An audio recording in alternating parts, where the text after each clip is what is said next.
more than 50% of marriages fail. Wife is coming out of some sort of abusement. Can you do this for me to get me more money over her? You don't pay double commission. You might pay just tiny little bit more. You have to communicate with your soon-to-be ex-husband. The Red Chair Podcast. Real truth behind real people in real estate. Well, welcome to another episode of the Royal LePage Red Chair Podcast. I'm very excited to have a new guest with me here today. And my name is April. I am a manager here at Royal LePage Coast Capital, and I get this great privilege of hosting this great podcast. I'm very excited about what we're doing here at Royal LePage. So today with me, I have Nadja. Nadja, do you want to just tell me a little bit about who you are? How long have you been selling real estate? I've been in real estate for just over 3 years. I absolutely love it. I did a little bit of commercial. I do residential real estate. I also do property management, residential, commercial. And I am very excited to be here. Thanks for having me. Yeah, we're happy to have you. So we're talking today about a little bit more of a somber conversation, but one that we feel is really important. And so Nadja's going to be talking to us today on the topic of divorce and separate representation. And so, divorce is tough enough without, having to add some of these extra pieces about maybe selling your house or trying to find something new. And so today we're going to talk about why separate representation is so important when you're navigating real estate. And so thanks for joining us. It's a heavier topic, but hopefully we can have some fun with it. And we can, and some light out of it. Absolutely. Yeah. It is not only about divorce. Let's start from the beginning. Okay. How I came to this topic. I was talking to many people, especially women, and they just don't know what to do. They don't trust their probably husband, or they don't trust somebody they own the real estate with, and they ask, how can I do? How he doesn't want to work with my realtor. I don't want to work with his realtor. And I say, just take 2 realtors. Oh, we can do that? Absolutely. Our main duty as a realtor is to protect our clients, right? It's a due diligence to the client is to protect their interest and work in their best interest. And if your, let's say, soon-to-be ex-husband is working with a realtor you don't trust, they might get into the feeling of something is off. I don't feel my interest being protected. Or situation when 2 investors, they might have been friends or they might have been siblings, and they invested in a real estate and now they're trying to sell. When you have 2 realtors, they work with you each separately, but then realtors with each other communicate. So you don't have to communicate with your soon-to-be ex-husband or somebody you don't feel comfortable to communicate with. You don't feel neglected. You don't feel pressured into something you don't want to do. And you can feel very safe because the information you're talking about to your realtor, the information you're talking to your realtor about is not getting passed over to the other party. Right. And that's a good point. What you're saying is, and it's not always about divorce or separation. It could be, you're in this partnership together it could be siblings. It's not always about divorce per se, but it's about finding separate representation when the time is right, when you've got a situation where you've got 2 people, or maybe even more, that are in, a declining relationship in some capacity, and they want to have their own representative they're standing in for them to sort of handle some of those difficult conversations. So have you ever seen a case where shared representation can cause problems? Because to me, it sounds like it's all very good to have your own separate representation in a situation like this. But are there times it could go wrong? If you pick realtors that can't work together, that don't feel confident enough to work together, I think it's more on the side of the realtor. Because we need to negotiate with each other, basically, and help our clients to get to some certain Nenner is German word, English word. Oh my God, I'm mixing up the languages. Well, that's great too. Base. Let's talk about that for a second because so you've been in. We're just going to step out of the conversation about this for a minute and just talk about you because clearly you've got an accent and it's a great accent, by the way. But you're a very talented lady, and so you've been in real estate for 3 years. But tell us a little bit more about your background quickly and what languages do you speak? Ooh, I have. I'm young enough to change my career several times. I grew up in Russia. I clearly speak Russian. I lived 10 years in Germany, where also my kids were born, and I studied in Germany mathematics and computer science as a teacher Wow. for high school. I speak very good German. I speak German to my kids, and I live in Canada for almost 16 years.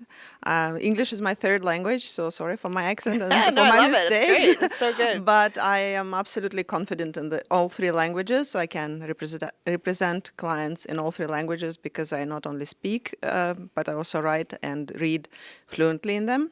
So good. And understand absolutely everything. So like a dog, understand better than speak. I love that. That's good. And that's good to know because, we've got people from all over the world that come to Victoria to live.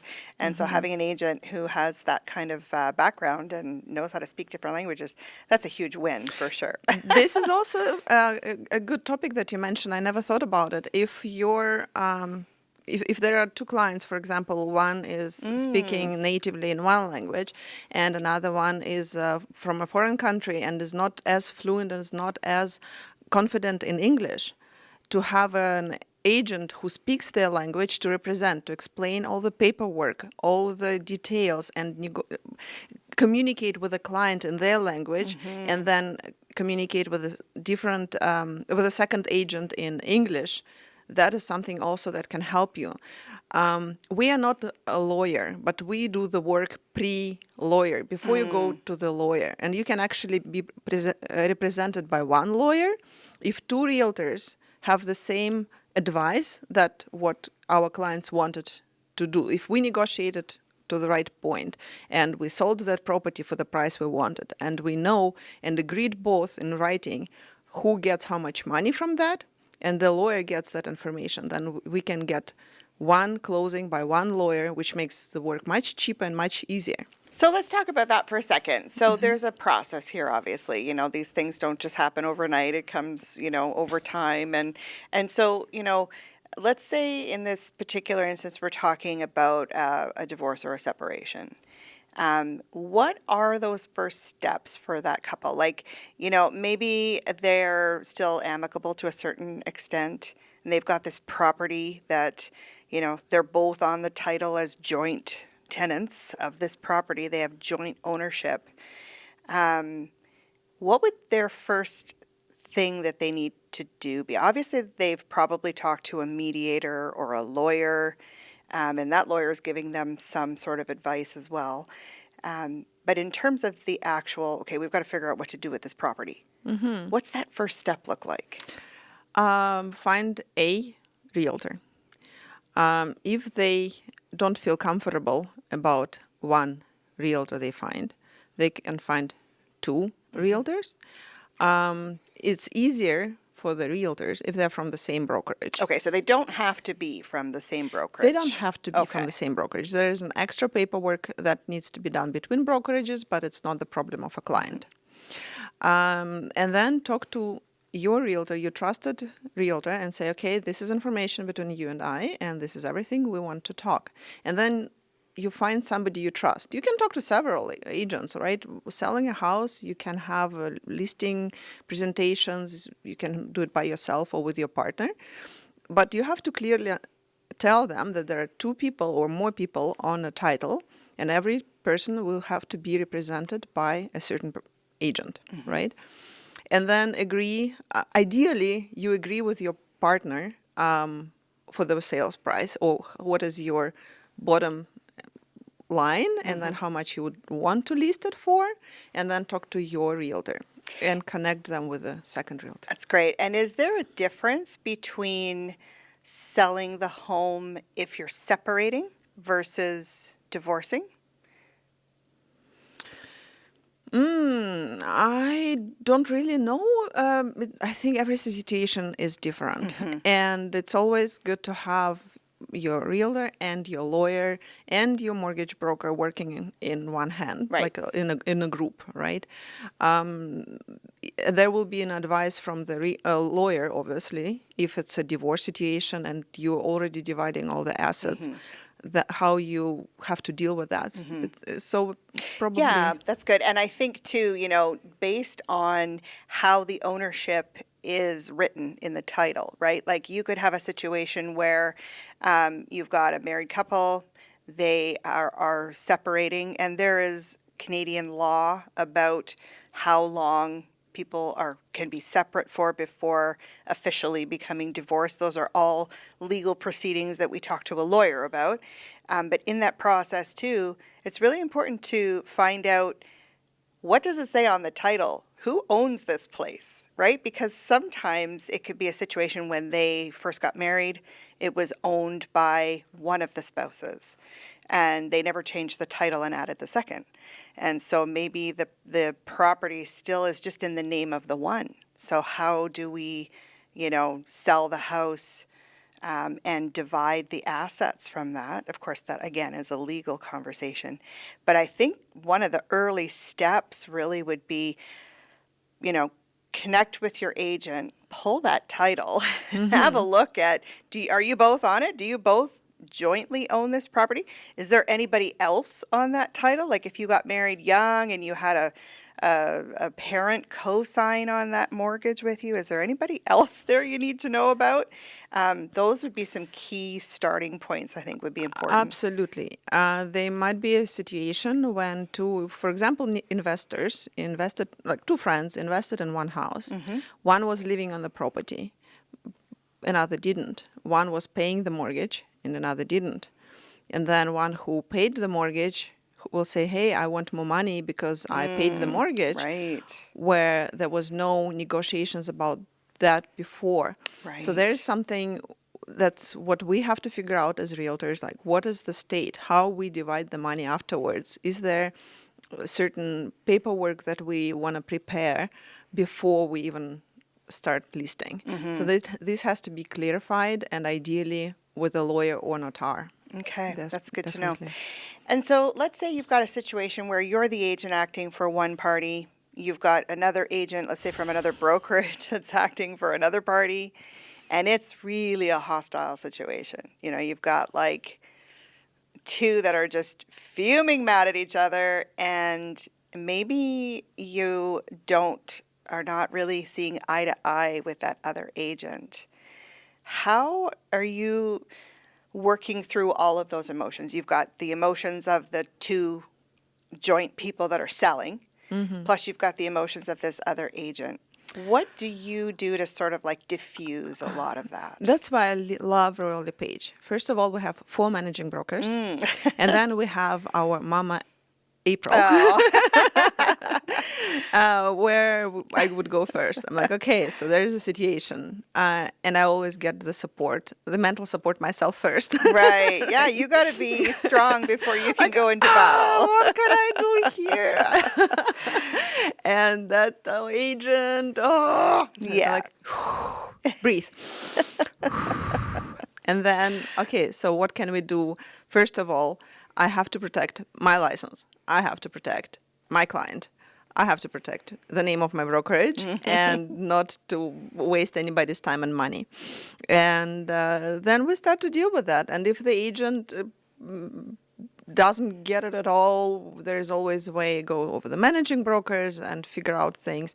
But I cannot talk to his client. And that has to be very clear that if we have separate representation where we are not we're listing together, but we are not representing them both together, we don't communicate with each other client unless there is some, okay, please ask my client or something, right? So there's always, I'm talking only to my client and to the agent, and that agent talks only to me and to his client or her client.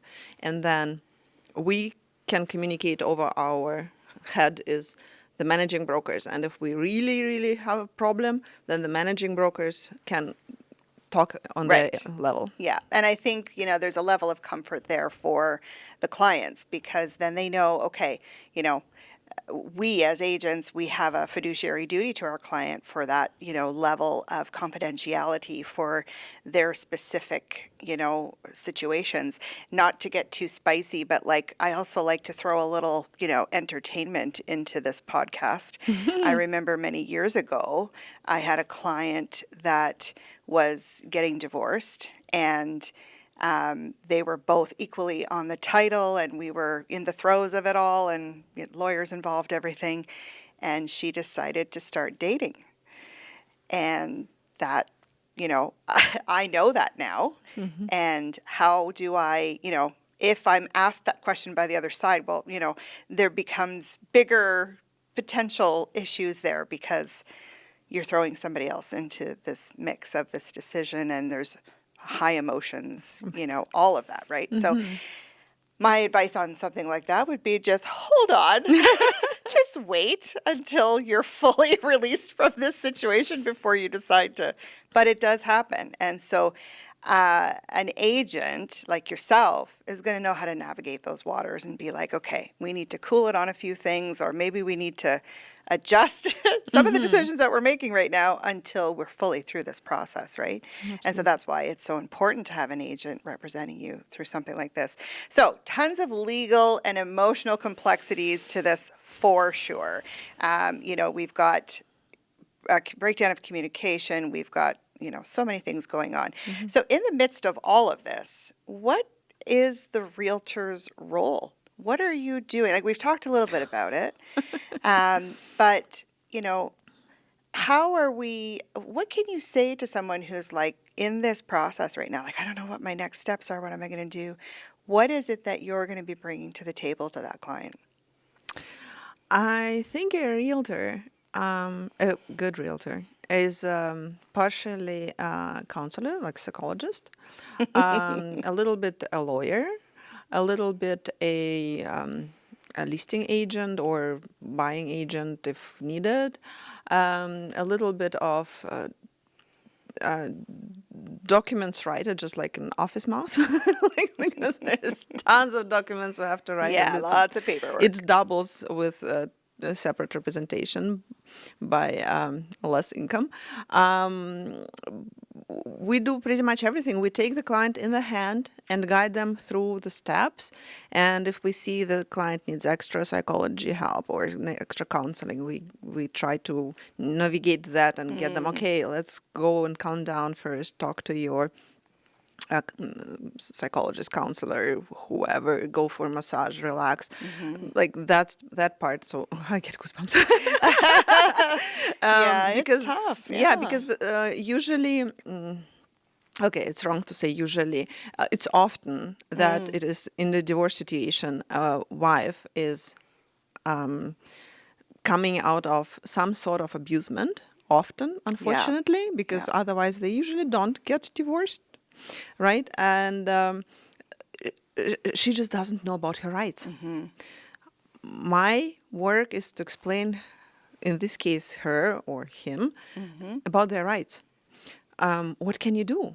And that's why this topic is so important for me, because I kept a step about the beauty industry. As I was in the beauty industry, I was talking to thousands of women, and those thousands of women were telling me pretty much the same story, where they didn't even know what are their rights. And it is your right to have your own representative. You can have your own lawyer if you don't trust the lawyer who works together for both of you. You can have your own realtor, you can have your own separation lawyer. You can, like family law lawyer and a real estate lawyer are usually two people, and the family law lawyer will give advice to the real estate lawyer how to divide the assets, right? So this is also important because the lawyer who gets the money for the sale of the property needs to know what to do with it. Right, yeah. Yeah, so this, I feel it's almost like my task to help these women in my case or men to so you've sort of got this checklist of things that that I can show you, these are all the steps that you can take. These are all the resources that are available to you. You've got that worked out already. So you're going to be a great advocate for your client, but also an amazing resource. And what I will say at this particular junction in the podcast is, this is a tough topic, and we understand that. And I think it's really important just to pause for a second and say, if you are in an abusive situation, if you are in a situation where you are self-harming, or if you are just feeling desperate or depressed or lonely, there are resources available to you. And, someone like Nadja can help you find those resources that you need. But we're also going to provide some of those resources to you at the end of the podcast as well. Do not be afraid to reach out for help. There is so many supports available to you, and it's important that you realize that you are worthy and that there is help for you if you need help. You do not have to do this alone. So I think it's really important that we say that quickly. It's, Absolutely. And add to it, our duty is the duty of confidentiality. Yes. Oh, sorry, now I'm hitting the... Well, you're passionate about what you're saying. Yes, duty of confidentiality, meaning if you're coming to me, and even if if you don't become my client, but tell me a story and ask me a question, I can give you the advice. It doesn't cost you anything. It doesn't cost me anything. But I explain you what you can do in this situation. There is so much I learned through my clients. One time I ended up going with a client to a criminal lawyer, even though it was not my duty, but she said, I don't trust anyone. Can you go with me and just hold my hand? And I'm like, that's incredible. I will do that. Like, I hear the stories what other realtors do for their clients when they have to clean up last minute, like a messy house or something that the sellers left and they're buying. And okay, I don't know if I could remove that junk, but yes, I would go with you to your lawyer or your counselor, and it's find a realtor that you trust. We are not $100 to be loved by everyone. I love that. So every realtor has their client, and every client has their realtor, right? So you can't talk to one and just love them. One and done. Yeah, no, you can't do that. You have to find the right one. Yeah. You have to be on the same wavelength. So good. So good. Good. And, it's tough. I mean, it's a really difficult conversation. I tend to be generally a very positive person, and I like to think that most people are good in nature. But at the end of the day, it's a very real thing, and more than 50% of marriages fail. I mean, it's just statistically that's the way it is. And even I would say more so, since the pandemic, we've seen a lot more relationships falling apart, stresses due to cost of living, loss of jobs, all of these things. Man, this is heavy stuff. But, at the heart of it is your home, and where you have made those memories and, dreamed those dreams together, and now you've got to dismantle that. And so having the right person in place is really important. So good. So I'm going to ask you a question. I don't know if you understand it or not, or if you have to think about it, but it's a great question. So kind of what are your non-negotiables when you're working with divorcing clients? So what are the things that you're a hard stop on if you're working with clients that are divorcing? I didn't have it yet where I would say no, hard stop. Or hypothetically speaking. I don't know. I think for me, what I would say if I was working, with clients that were divorcing, a non-negotiable would be, if one of them was asking me to do something really, let's say it's not I'm working for both the clients together, and the one is saying, well, can you do this for me to get me more money over her because this happened? Or, if they're trying to pit me against each other, that would be a hard no for me. Yeah, that's exactly the case where I would say that's the time for you to go get your own. Get your own, yes.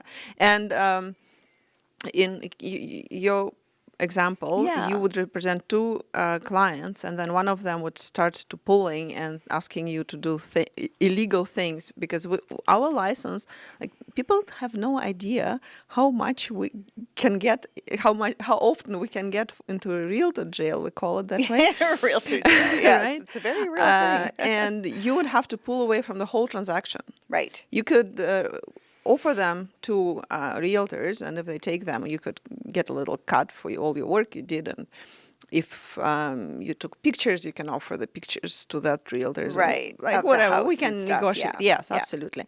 Like the money question, we could probably come to later. But there is always something where you definitely can pull away when Yeah. you yourself feel in danger, or you can't represent both parties to their best interest. Yeah, yeah, definitely. Or if you knew like there was active violence or abuse going on, like that would be a hard stop. It would be like, no, you have to get out of the house, or, you've got to help find. That's the moment when you take your client into the hand and bring them to the criminal lawyer. Exactly. Yeah, so good. Yeah. Yeah. And that can be scary. Like as an agent, you're putting yourself scary. in a real kind of difficult situation. But I think that's what I love, though, about agents that sort of specify in certain things, like this particular part of real estate, is like, you're not afraid, and I know that about you. You are a strong woman, and you're going to take that person by the hand and walk them right out of there. And so it's a comfort to that client who is just really struggling, right?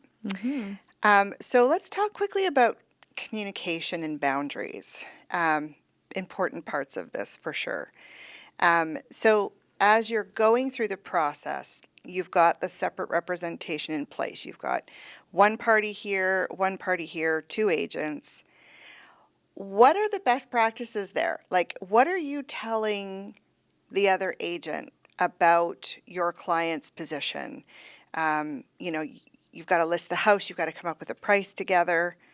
What are you saying or not saying? How are you working with the other agent to come up with that information? Well, first of all, I do my own visual market analysis and talk to my client. Okay. And say, okay, so this is in reality what I would sell your house for. What do you think about it? This is my suggestion, this frame.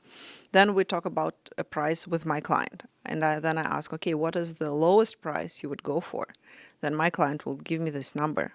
And then I'm asking, can I talk about this to the other party? And then I'm talking to the other realtor, yes. And all the information that my client allows me to tell, I'm passing over. For example, So you're passing that to the agent, but To the not agent. to the other party, just the other party's agent, exactly. right? Okay.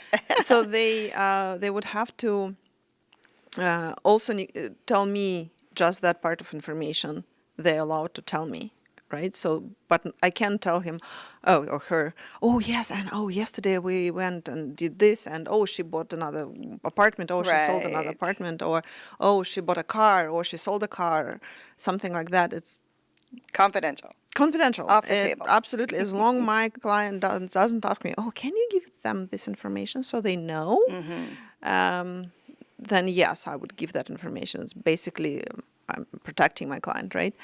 And what was? Oh, yes. So the step by step. So we would negotiate the sale price, and if we both communicate that, and we're clear on that, then we also recommend our clients to have an agreement in place, what conditions we would agree to. It doesn't have to be written by a notary or something. It's enough if we have an email agreed by both parties and they have some similar things. For example, the lowest price. We would sell it for, let's say, 1 million, but we wouldn't go under 950 or something, right? So you're establishing that ahead of time, so everybody knows this is the page we're on. Yeah. Absolutely critical. Yeah. Moving time, like the possession time, the closing time, Right. absolutely critical to discuss before. Right. Any conditions, absolutely critical to discuss before. Things that are being left, like curtains, barbecue, built-ins, appliances. Absolutely, Yeah. like everything has to ideally has to be discussed before. Right. Because imagine the situation.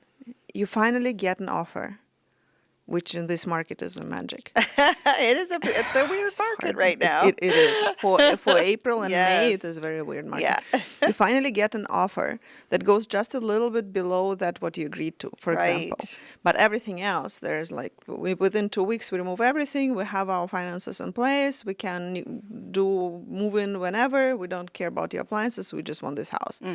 And then we didn't want to go below that price. What are we doing? And then if one of the parties says hard no, the other party has to accept it and not going to the court saying, hey, he didn't or she didn't sell the house because it was just 50,000 or something. Right. You can always negotiate afterwards saying, oh, okay, well, I really want to sell it.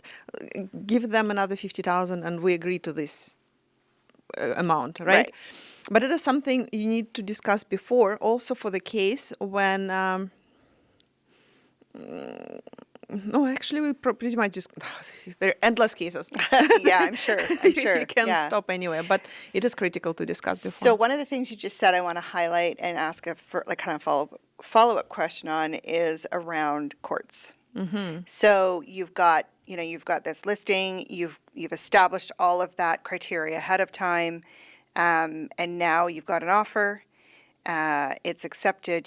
The terms are fine. Everything. You're heading towards closing. What does that look like? And when and do courts always get involved?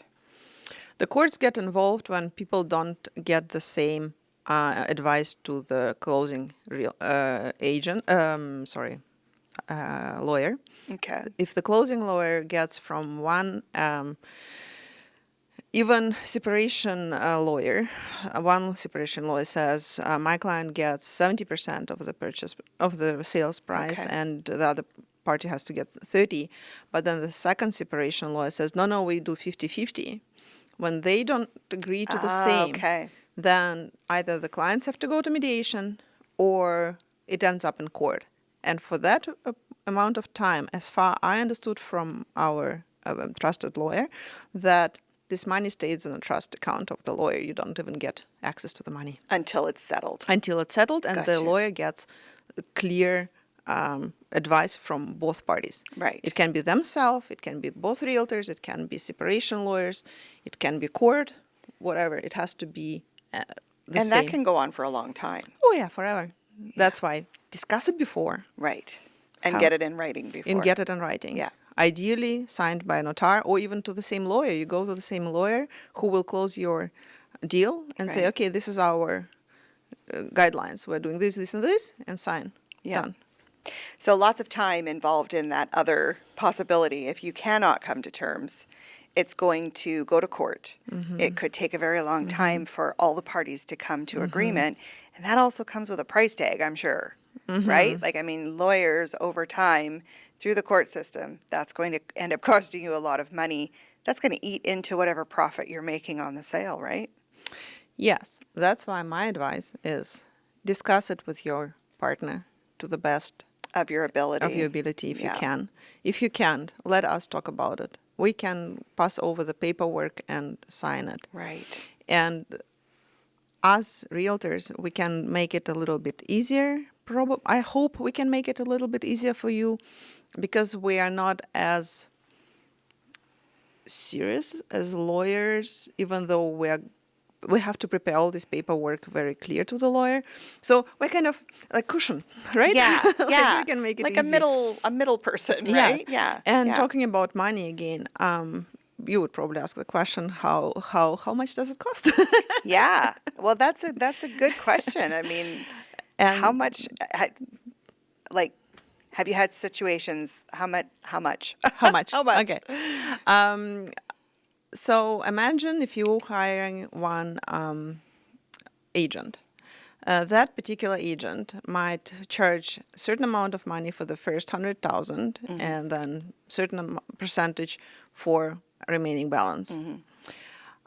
What I've seen so far, but there is no guideline. It's Right. everything what you negotiate. If I negotiate with my client 2% of the purchase price, then I'm a queen. But no. What I recommend is to take a little bit more for the first 100,000 to those two realtors, probably 1% extra, because we have extra costs for everything. Right.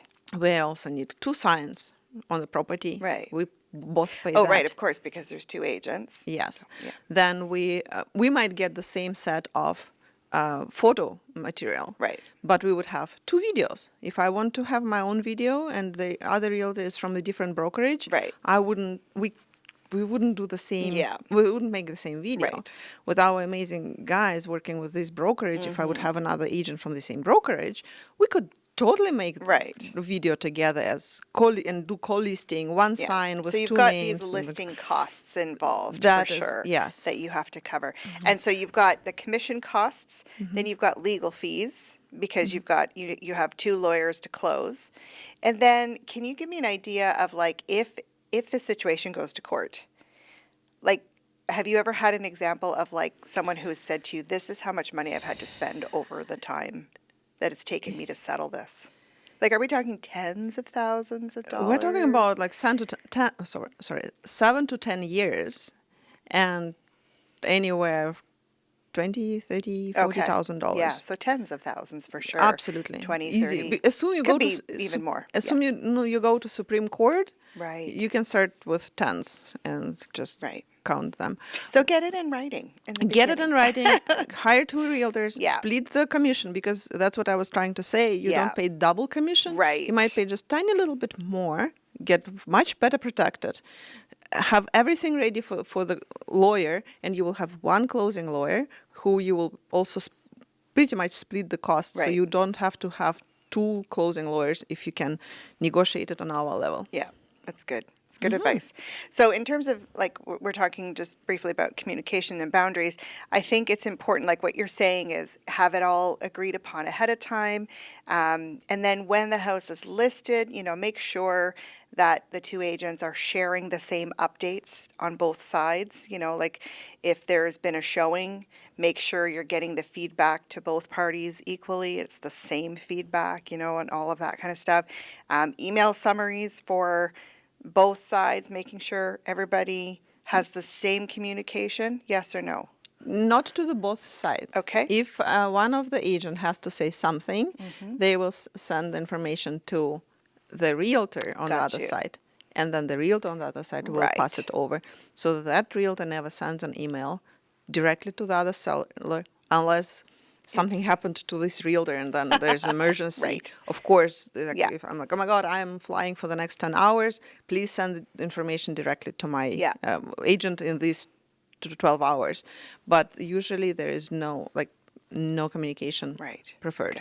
Good. Yeah. And a good piece of advice that I heard was just avoiding a group chat. So That's exactly. not having like a group text going on with the 2 agents and the 2 clients or like a WhatsApp or whatever. Absolutely. Don't have that going. Just really separate your representation entirely so that, you're only talking through your trusted advisor and not in some group setting Because where the mess things will can be be assumed. huge. Yes. Yeah. So that's really good. Okay. I've got some quick fire questions for you. Oh. Okay. So let's see if you can come up with these on the fly. Let's try. And yeah, let's do this. So, one mistake you see divorcing couples make in real estate. Too fast, too slow, two mistakes. Too fast or so? Okay. Explain. They're acting too fast and drop the house on the market before even breathing. Take time. You don't have to run out of this house tomorrow. Talk to several realtors. Find somebody you really trust. Yeah. And then go from there. If it is December, don't put your house on the market Yeah. today. Put it in a month. You will get A, much more money. B, get over the holidays. It's a divorcing season. It's difficult enough for you. Divorcing time, difficult enough for you and for Yeah. your family. You don't have to run with all So, this cleaning. too and fast, process. too slow. What do you mean by that? One of the parties moves out and Can I say bad words? No, I Of don't know. course you can. Gives a shit about the situation, and then just moves out, and then 5, 6, 7 years later, they come back and say, actually, I want this house sold and I want the money for it. Almost too late. Right. Don't take too much time. If you Yeah. need to move out, move out. If you need to get out of a difficult situation, get out. Yeah. And one But thing, deal with it. yeah, one of the things you said early on, which I think is so critical and so key, is knowing your rights, right? And just being really certain of the things that you're communicating and when you're communicating them. So if you're just sort of like, well, I'll just get to it whenever, I don't really care, I just want to move on, and, that might not be the best way to go about doing it, right? Absolutely. Understanding, taking your time, but not being too slow so that something like that happens. Good advice. Thank you. Okay, one thing every agent or buyer seller should know going in. Putting you on the spot. One thing, Yeah. you need to know what you want and what you don't want. 2 things, sorry. That's okay. It's all the same, sort of. Yeah, that's good. I'm coming always Yeah. with 2 answers. So really knowing. Yes, you need to know your goal before you start acting, because you don't get to your goal if you make step into unknown direction. Yeah, that's good. Good. And finally, if you had to describe separate representation in one word, I love these one-word things for you, what would it be? Is it for the client or for the agent? Let's say it's for the client. Protection. Protection. Explain. You will have your own advisor who will take you in the hand if you pick the right one, and who will guide you through every step. And they will be there for you if you have any question, pretty much any question. If they don't know the answer, they will figure it out. You will be protected from mistakes, from acting too fast or too slow. They might even advise you what is the best goal to set, Right. what direction to go. They might help you if you find the right agent. That's so good. So good. So really there's a lot of importance around, boundaries, around communication, clarity, advocacy, and picking the right person to really make sure that client feels supported. So Nadja, how can people reach out to you? How can they find you? Oh, that's pretty easy. I'm Nadja Freund, and I live in Canada, so it's nadjafreund.ca. And my name is Freund. Last name is Freund. Freund means friend in German. Oh, that's So I'm a super amazing. friendly person. So you're an advocate and a friend for people that Absolutely. are in this type of Yeah, position. just for reach sure. out, ask your questions, and if I can't help you myself, I will definitely guide you over to my friends, to my colleagues, and find the right person to you. Like, it might be language, it might be area, it might be specific type of property I don't deal with, or never dealt with. I don't know how to do it. If I cannot, I will protect you and guide you to another Amazing. person. Right? So good. Nadja, thank you so much. I think this has really been very helpful. Thank you, April. I've learned a few things today myself.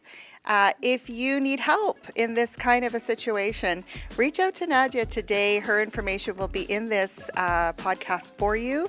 And like I said before, make sure you have someone on your side that you can talk to. And it's a big decision that you're making, and there's no shame in what the decision that you have to make, but you need to take care of yourself. And so we wish you well, and we hope that this has been informative for you, and we will see you on the next Red Chair podcast. Thanks for joining us.